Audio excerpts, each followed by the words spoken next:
Assalamualaikum warahmatullahi wabarakatuh.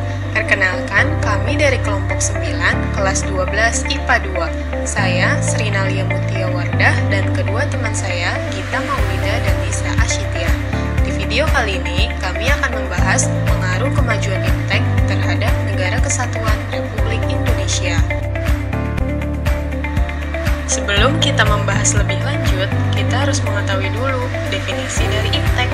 Iptek itu sumber informasi yang mampu menambah wawasan dan kemampuan di bidang teknologi. Pada abad ke-20, teknologi yang dikembangkan oleh manusia terus mengalami kemajuan, sampai ditemukan beberapa alat kemajuan ilmu pengetahuan seperti televisi, komputer, telepon, dan sebagainya. Selain teknologi informasi, ada juga teknologi transportasi seperti mobil, kapal laut, dan pesawat udara, sehingga membuat jarak antar daerah, bahkan antar negara semakin dekat, sehingga bisa ditempuh dalam hitungan jam. Kemajuan iptek tentu memberikan dampak positif dan negatif terhadap sebuah bangsa, dan ini dia dampak positif dari kemajuan iptek. Tidak dapat dipungkiri bahwa kemajuan iptek telah berhasil menanamkan nilai-nilai dalam kehidupan politik bangsa Indonesia yang selama ini dianggap tabu. Kemajuan iptek menjadikan nilai-nilai seperti keterbukaan, kebebasan, dan demokrasi berpengaruh kuat terhadap pikiran maupun kemauan bangsa Indonesia. Berikut dampak positif iptek terhadap bidang politik. Yang pertama, berpartisipasi aktif dalam percaturan politik untuk menuju perdamaian dunia. Yang kedua, memberikan dorongan yang besar bagi konsolidasi demokrasi di banyak negara. Dan yang ketiga, menegakkan nilai-nilai demokrasi. Teknologi bisa diwujudkan dalam bentuk peralatan yang dapat menjadikan kehidupan semakin maju. Tak hanya itu saja, dampaknya juga sangat positif untuk bidang ekonomi. Apa saja dampak positif iptek di bidang ekonomi? Setidaknya ada 5 dampak positif kemajuan iptek dalam bidang ekonomi yang perlu kita ketahui. Yang pertama, pertumbuhan ekonomi yang semakin tinggi. Kemudian, yang kedua, makin terbukanya pasar internasional bagi hasil produksi dalam negeri. Yang ketiga, mendorong para pengusaha untuk meningkatkan efisiensi dan menghilangkan biaya tinggi. Yang keempat, meningkatkan kesempatan kerja dan devisa negara. Dan yang kelima, meningkatkan kemakmuran masyarakat Indonesia. Keadaan masyarakat pada era globalisasi sekarang ini cenderung tidak dapat dipisahkan dengan teknologi dan informasi yang ada. Dengan adanya teknologi informasi dan komunikasi, memudahkan masyarakat dalam menjalin hubungan secara global. Berikut dampak positif iptek terhadap aspek sosial budaya. Yang pertama, kemajuan teknologi komunikasi yang cepat dapat mempermudah komunikasi antar manusia dari satu tempat ke tempat yang lain.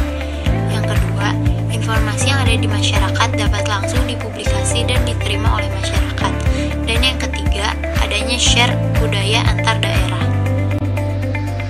Dan iptek juga mempunyai dampak positif terhadap aspek hukum, pertahanan, dan keamanan. Berikut ini merupakan beberapa dampak positif iptek terhadap aspek hukum, pertahanan, dan keamanan.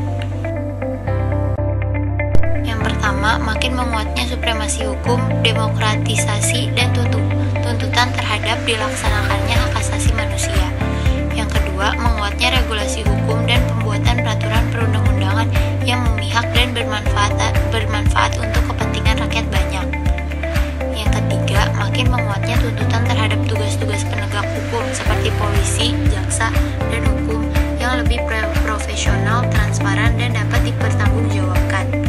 Dan yang keempat, menguatnya supremasi sipil dengan mendudukan tentara dan polisi sebatas menjaga keamanan, kedaulatan, dan ketertiban negara. Selain mempunyai pengaruh yang positif, kemajuan iptek juga melahirkan pengaruh yang negatif bagi kehidupan kita, di antaranya seperti dalam aspek-aspek berikut ini. Pengaruh negatif kemajuan iptek dalam aspek politik di antaranya adalah: yang pertama, akan memengaruhi pikiran mereka untuk berpaling dari ideologi Pancasila dan mencari alternatif ideologi lain seperti halnya liberalisme. Yang kedua, terganggunya stabilitas politik nasional. Dan yang ketiga, muncul gerakan-gerakan radikalisme dan terorisme. Dan berikut ini adalah dampak negatif kemajuan iptek dalam aspek ekonomi. Yang pertama, makin terdesaknya barang lokal, terutama yang tradisional karena kalah bersaing dengan barang-barang dari luar negeri. Yang kedua, perekonomian negara kita akan dikuasai oleh pihak asing. Dan yang ketiga, pemerintah hanya sebagai regulator pengatur ekonomi yang mekanismenya akan ditentukan oleh pasar. Dan berikut ini ada dampak-dampak negatif dari kemajuan iptek dalam aspek sosial budaya. Di antaranya adalah yang pertama, ada munculnya gaya hidup konsumtif dan selalu mengkonsumsi barang-barang dari luar negeri. Yang kedua, munculnya sifat hedonisme, yaitu kenikmatan pribadi dianggap sebagai suatu nilai hidup tertinggi. Hal ini membuat manusia suka memaksakan diri untuk mencapai kepuasan dan kenikmatan pribadi tersebut, meskipun harus melanggar norma-norma yang berlaku di masyarakat. Dan yang ketiga, adanya sikap individualisme, yaitu sikap yang selalu mementingkan diri sendiri serta memandang orang lain itu tidak ada dan tidak bermakna. Yang keempat, bisa mengakibatkan kesenjangan sosial yang semakin tajam antara yang kaya dan yang miskin.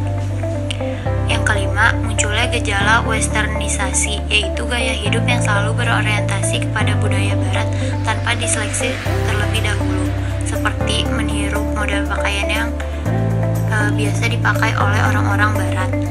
Yang keenam, makin memudarnya semangat gotong royong, solidaritas, dan kepedulian di masyarakat. Dan yang ketujuh, makin lunturnya nilai-nilai keagamaan dalam kehidupan bermasyarakat.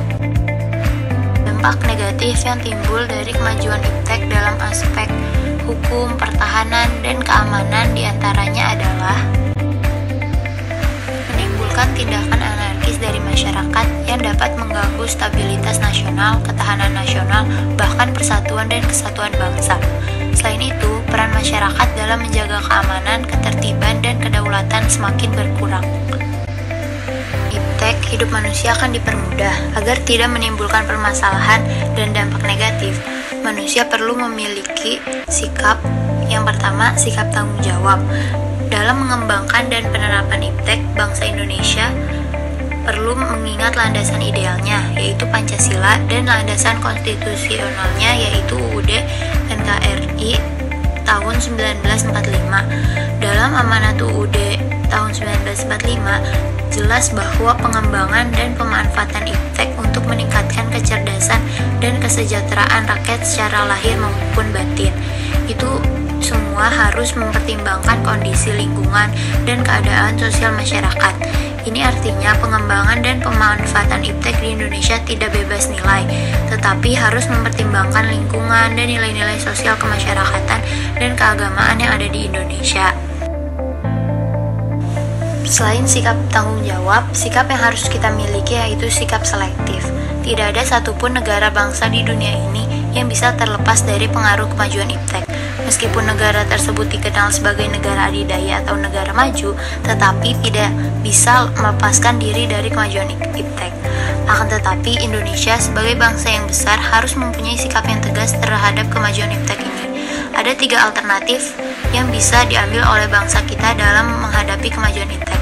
Yang pertama, menolak dengan tegas semua pengaruh kemajuan iptek dalam semua aspek kehidupan. Yang kedua, menerima sepenuhnya pengaruh tersebut tanpa disaring terlebih dahulu. Dan yang ketiga, bersikap selektif terhadap pengaruh tersebut, yaitu kita bisa mengambil hal-hal positif dari kemajuan iptek dan membuang hal-hal negatifnya. Dari ketiga alternatif tersebut, sikap terbaik yang mesti kita ambil adalah sikap selektif. Dengan sikap seperti itu, kita dapat mengambil keuntungan dari kemajuan iptek dan terhindar dari dampak buruknya. Setelah membahas semua dampak positif dan negatif pengaruh iptek di Indonesia, sekarang kita akan melihat salah satu contoh kasus pengaruh iptek di Indonesia. Pada 2018, Litbang Kementerian Kesehatan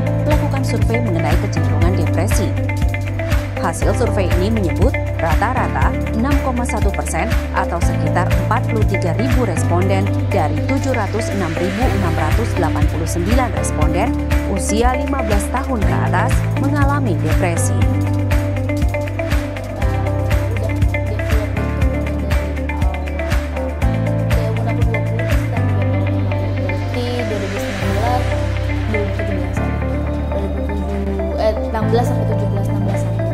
Jadi emang baru terdiagnosis sama psikiater juga dari tahun sekitar 2016 akhir. Jadi emang waktu itu feelingnya itu udah kayak feeling kayak gak ada rasanya, jadi kayak mati rasa. Tapi mati rasa itu yang bukan kayak hal yang natural atau hal yang jadi kayak ada something wrong. Aku udah tahu itu ada something wrong, kayak aku ngelihat sesuatu aku nggak punya perasaan sama sekali. Terus juga kesedihan, misalnya ada yang bikin aku sedih itu benar-benar berkepanjangan kayak gitu. Jadi dari situlah akhirnya aku coba memberanikan diri buat periksa, karena udah merasa ini udah nggak wajar, rasa sedihnya nggak wajar, habis itu rasa numbnya, rasa mati rasa juga udah nggak wajar kayak gitu. Dan mulai sempat kepikiran suicidal thoughts, kayak pengen bunuh diri dan segala macam. Alisha Paksia divonis penderita depresi pada usia 20 tahun. Ketika itu, Alisha duduk di bangku perguruan tinggi. Ia menyadari dirinya mudah marah dan lebih suka mengasingkan diri dari teman di sekelilingnya. Alisha pun memberanikan diri menemui dokter. Depresi secara klinis itu adalah kondisi yang dialami oleh seseorang di mana orang tersebut mengalami kesedihan yang mendalam, sehingga dia merasa down, menjadi sulit tidur, menjadi malas makan, seperti itu. Sehingga kondisi itu membuat orang tersebut malas melakukan aktivitas. Menurut Badan Pusat Statistik, generasi milenial atau generasi Y merupakan mereka yang terlahir pada tahun 1980 hingga 2000. Alisha termasuk generasi milenial. Dan situasi Alisha ternyata dialami anak-anak lain di generasinya. Sebuah studi yang diterbitkan jurnal Psychology Bulletin di bawah Asosiasi Psikologis Amerika Serikat menyatakan, generasi milenial yang saat ini berusia 18 hingga 35 tahun rentan terkena gangguan kesehatan jiwa seperti depresi, kecemasan berlebih, bahkan berpikir tentang bunuh diri dibanding generasi lampau. Di samping populasi milenial sendiri juga makin banyak, stresornya juga sekarang makin beragam. Yang anak-anak yang lahir di atas tahun 2000 atau yang disebut milenial itu tidak semuanya kemudian bisa mengakses ekualitas terhadap informasi, pelayanan kesehatan dan lain sebagainya. Yang itulah yang sering kemudian justru menimbulkan depresi pada seseorang. Contohnya teknologi yang mempermudah kaum milenial ini akhirnya membuat kaum milenial itu tidak berpikir panjang tentang masa depan, karena mereka terbiasa dari kecil dicekokin oleh sesuatu yang mudah, termasuk juga game-game yang menghibur dia. Itu kan memudahkan dia, game-game yang menghibur, sehingga dia tidak terbiasa dengan hiburan-hiburan yang sifatnya jalan. Generasi milenial saat ini ada di sekolah menengah atas hingga dunia kerja yang berada pada usia produktif. Kementerian Kesehatan pun memberikan sejumlah program untuk merawat kesehatan jiwa generasi ini. Kami punya program 1000 hari kehidupan, tapi jauh dari itu, kami punya keyakinan bahwa untuk gangguan jiwa itu diawali dengan konseling pranikah. Pada saat Anda memutuskan untuk menemukan pasangan Anda yang terbaik, gunakanlah kesempatan itu untuk mengenali sebaik mungkin. Karena kekerasan di rumah tangga itu bisa dikenali pada saat pranikah dengan memahami pasangan. Kesehatan mental para kaum muda di Indonesia masih memunculkan stigma, oleh karena itu para kaum muda masih enggan untuk mencari bantuan kepada para tenaga medis Indonesia. Meskipun demikian, mereka aktif mencari solusi sendiri di era digital ini demi kesehatan mental mereka yang lebih baik. Supportcircle.id, kelompok pemerhati masalah mental di Indonesia, juga menyediakan konsultasi dengan psikiatri bagi anak-anak milenial. Dan sebenarnya mereka cukup simpel sih, mereka isi form online, di mana di situ ada pertanyaan-pertanyaan yang menjadi indikator keadaan mereka saat itu dan how they feel gitu sih. Jadi kita bisa habis itu dibimbingkan sama psikolog atau psikiaternya, kira-kira apakah support group ini akan cocok juga sama orang ini, apakah support group ini akan membantu dia gitu. Menurut survei Litbang Kementerian Kesehatan, pada tahun 2018, dari sekitar 43.000 responden yang punya kecenderungan depresi, hanya 9,1 atau sekitar 3.800 yang mendapatkan bantuan medis. Sisanya mengabaikan gejala depresi dan berisiko menghadapi gangguan kesehatan jiwa yang semakin parah. Mencari bantuan sesegera mungkin bisa menjadi solusi karena kesehatan mental mereka menjadi penentu masa depan Indonesia. Dari teman sih, istilahnya kalau orang depresi itu nggak boleh sendiri. Itu kunci satu. Jadi kayak sosial media ada teman, ada yang pasti ada yang peduli, dan somehow kita harus management. Alivia Malik, Koni Pasifika, Kompas TV, Jakarta.